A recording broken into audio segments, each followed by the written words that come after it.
Kemudian mereka mengatakan, wa qalu rabbana, ya Allah, ya Rabb kami, sesungguhnya kami telah mentaati sadatana, yaitu tokoh-tokoh kami, tuan-tuan kami, wa kubara'ana, pembesar-pembesar kaum kami. Fa'adalluna sabila, lalu pembesar-pembesar kami, tokoh-tokoh kami ini menyimpangkan jalannya kami, ya Allah. Lalu apa perkataan mereka? Rabbana atihim dhi'faini minal azab wal'anhum la'nan kabira. Ya Allah, berikanlah kepada mereka azab yang berlipat ganda dan laknatlah mereka dengan laknat yang besar. Nah, kepada siapapun kita yang ditokohkan, yang diagungkan, yang dijadikan sebagai panutan, bila kita salah dalam memberikan contoh, sampai hari kiamat kita akan mendapatkan dosanya. Waliyadzubillah. Aqulu qouli hadza wa astaghfirullah li wa lakum. Adzan.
Nah,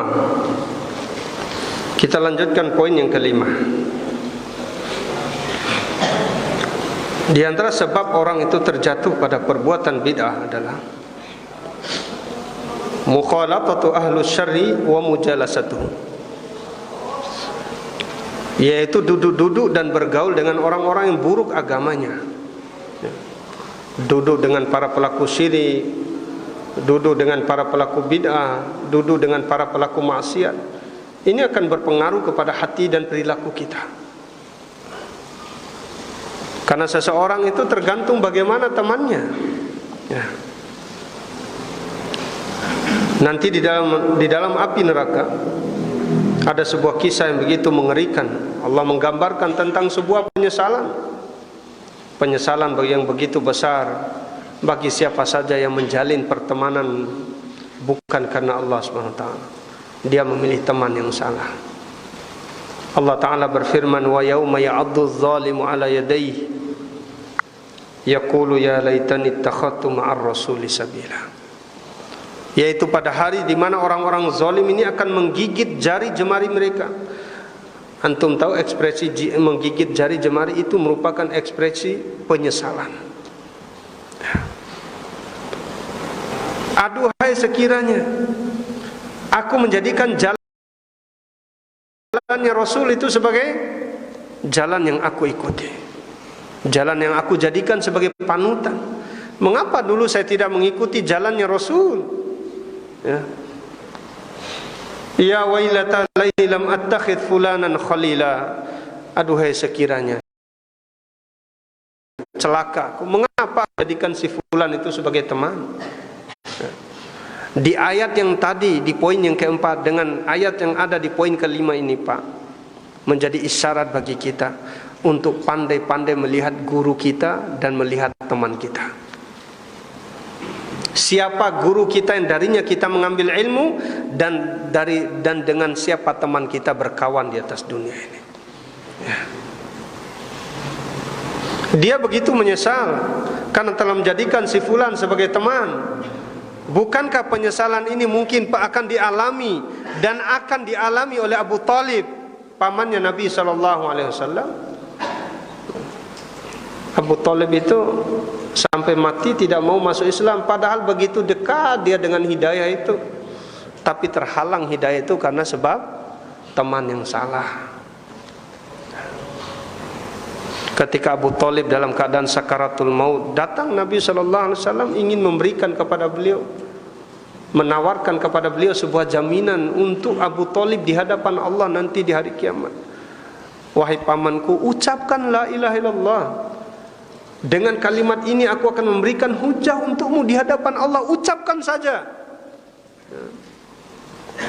Tapi ternyata teman yang jahat ini, Abu Jahat, membisiki kejahatan di telinganya Abu Talib. Ya Abu Talib, aragibun anta an millati Abdul Muttalib. Wahai Abu Talib, apa kamu benci sama agamanya Abdul Muttalib? Akhirnya ragu hatinya Abu Talib ingin masuk Islam. Mau dia mengucapkan kalimat itu, tapi dihalangi oleh teman jahatnya, yaitu Abu Jahat.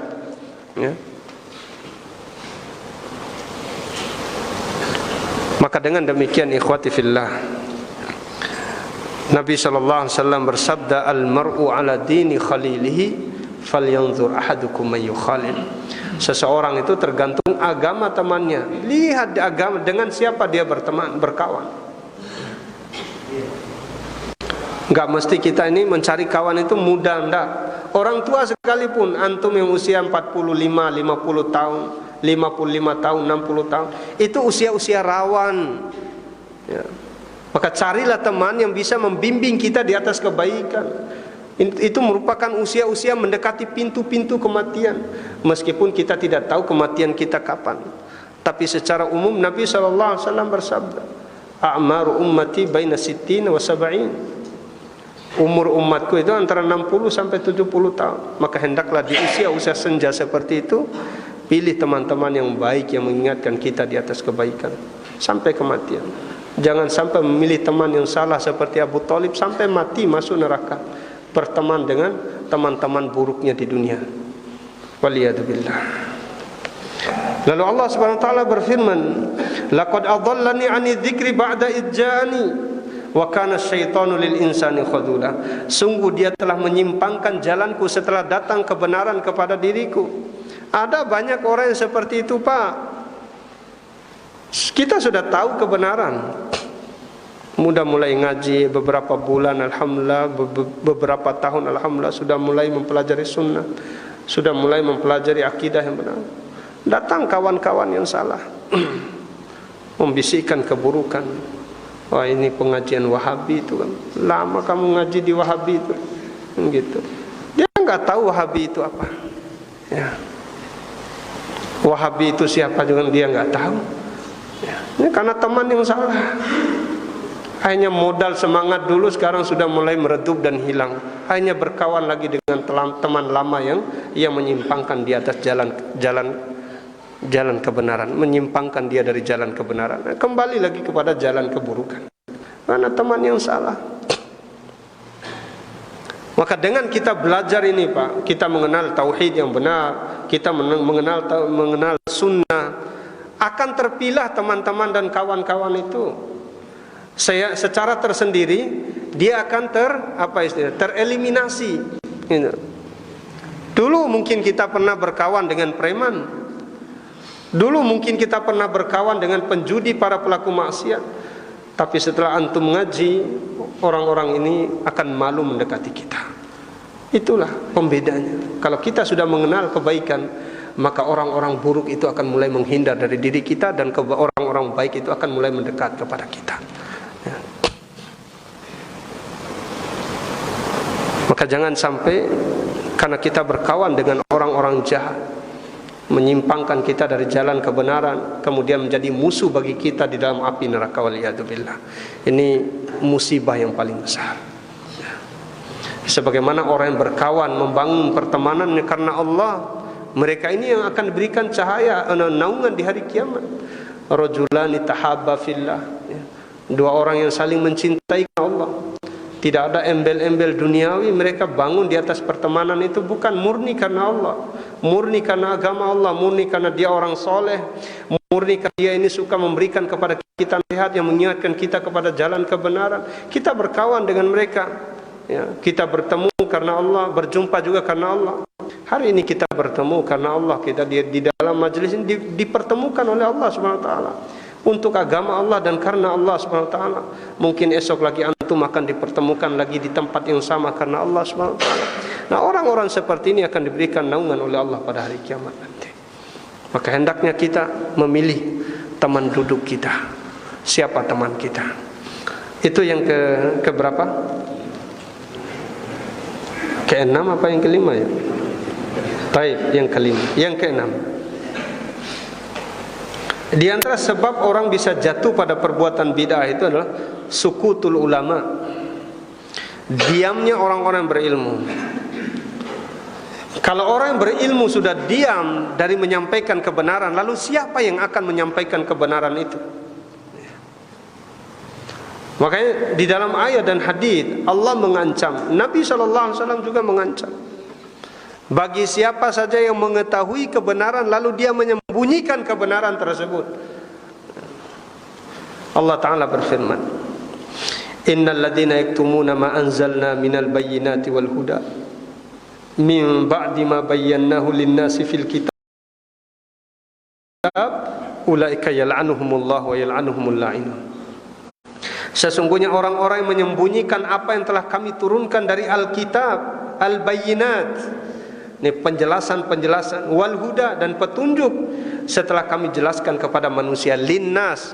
Pada ayat ini ada kata linnas, artinya kepada Nabi Muhammad sallallahu alaihi wasallam. Sudah dijelaskan kepada Nabi Muhammad sallallahu alaihi wasallam, diturunkan kepada beliau penjelasan-penjelasan dan petunjuk-petunjuk. Kemudian kita ini yang mempelajari agama, yang menerima risalah Allah Subhanahu wa taala melalui Nabi Muhammad sallallahu alaihi wasallam, yang sudah mengkaji ilmu agama, yang mengetahui kebenaran, lalu kita menyembunyikan tanpa ada uzur yang syar'i, karena tidak semua agama atau sunnah itu kita harus sampaikan, Pak. Ya. Sebagaimana Abu Hurairah radhiyallahu taala anhu, ada dua bejana hadis pada Abu Hurairah itu. Satu bejana disampaikan kepada manusia, satu bejana lagi disimpan. Kenapa? Karena satu bejana itu berisi tentang fitnah. Kalau sekiranya disampaikan akan ditebas lehernya Abu Hurairah. Ini ada ilmu yang memang wajib untuk kita sampaikan, dan ada ilmu yang memang perlu kita tahan dulu untuk tidak kita sampaikan karena jatuh pada fitnah. Dan ada hal-hal yang harus kita sampaikan yang memang sifatnya darurat untuk kaum muslimin, wajib kita jelaskan, tidak boleh kita sembunyikan. Ada orang yang karena dunia dia menyembunyikan ilmu, karena jabatan dia menyembunyikan ilmu. Ketika berbicara di hadapan atasannya, dia sembunyikan ilmu karena takut dia akan dipecat dari jabatannya. Ada orang seperti itu. Untuk mengamalkan sunnah Nabi sallallahu alaihi wasallam di hadapan rekan-rekannya di kantornya, malu dia sembunyikan. Dia tidak ingin mendakwakan kebenaran tersebut. karena takut terancam hilang dunianya. Waliyadzubillah.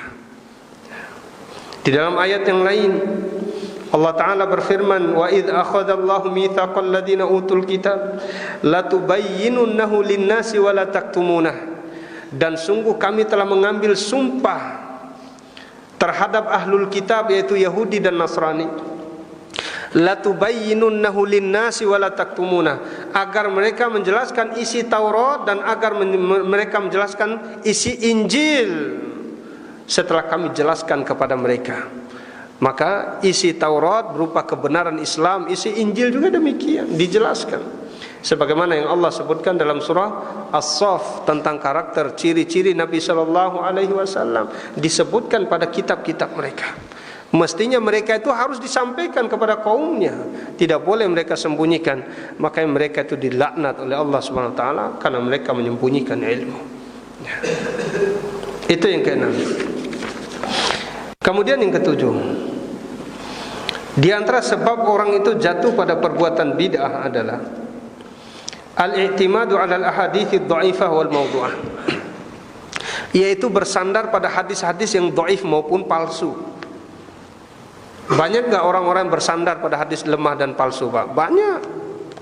Ya. Tentang apa misalnya? Tentang kopi. Semasih bau kopi ada di mulutnya, maka apa kira-kira lanjutan itu ucapan orang itu? Ya, hadis palsu bagaimana mungkin? Ini pasti hadis penjual kopi supaya kopinya laris di dagang ini. Jangan bersandar pada hadis yang palsu maupun lemah. Hadis sahih saja ini udah nggak bisa kita amalkan semuanya, Pak. Ditambah dengan hadis yang palsu, hadis yang lemah. Aduh, semakin berat agama ini, Pak. Ya. Seperti tentang keutamaan Isra dan Mi'raj dan seterusnya, keutamaan nisfu Sya'ban, atau keutamaan puasa di awal bulan Rajab dan seterusnya. Ya, tidak boleh kita bersandar pada hadis-hadis yang sifatnya palsu atau lemah. Hadis-hadis hasan, hadis-hadis sahih luar biasa ribuan, tinggal kita hafal dan kita terapkan dalam kehidupan kita. Ya. Mau itu kaitan dengan fadailul a'mal, di dalam hadis-hadis yang sahih fadailul a'mal itu sudah banyak.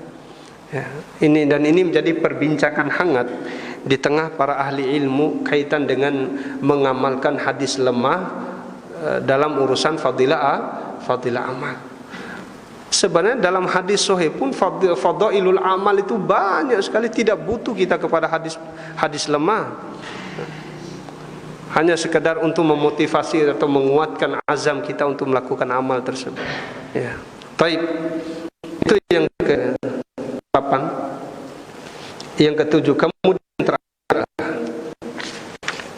di antara sebab orang jatuh pada perbuatan bid'ah adalah at-tasyabbuh bil kufar, ikut-ikutan atau menyerupai perbuatan orang kafir. Kalau menyerupai perbuatan kaum muslimin, menyerupai perbuatan para ulama, menyerupai perbuatan para sahabat, ini merupakan kemuliaan. Akan tetapi ketika seorang muslim dia mengaku dirinya sebagai orang Islam, menyerupai orang-orang di luar Islam, maka tidak ada lagi kemuliaan. Umar ibn Khattab radhiyallahu ta'ala anhu, beliau pernah mengatakan, nahnu qaumun a'azzanallahu bil Islam. Kami ini adalah suatu kaum yang dimuliakan oleh Allah dengan Islam. Ini pengakuan Umar bin Khattab radhiyallahu ta'ala anhu. Maka bagaimana mungkin kita akan mencari kemuliaan selain dari Islam? Orang yang mencari kemuliaan selain dari Islam, dia pasti akan dihinakan oleh Allah subhanahu wa ta'ala. Maka berbanggalah kita dengan Islam kita. Berbanggalah dengan hari raya yang sudah ditetapkan oleh Islam. Berbanggalah dengan sunnah-sunnah yang telah diterapkan oleh Nabi SAW, yang telah diajarkan kepada kita semua. Berbangga kita sebagai seorang muslim. Mestinya kita bangga dengan jati diri kita sebagai seorang muslim. Sekarang ini orang tuh malu ingin menampakkan jati diri dia sebagai muslim. Malu